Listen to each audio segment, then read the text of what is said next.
Today, I'm going to review another new Flanagan's kettle fried chips, truffle and olive oil flavored potato chips. That's also new, so all in taste, as I always say, I bought this in Bloemfontein for about 28 rand.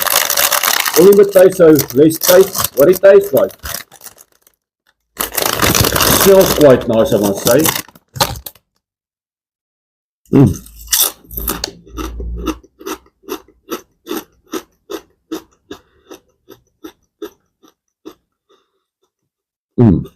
Bit better for me than the hot honey flavored, but also not my favorite.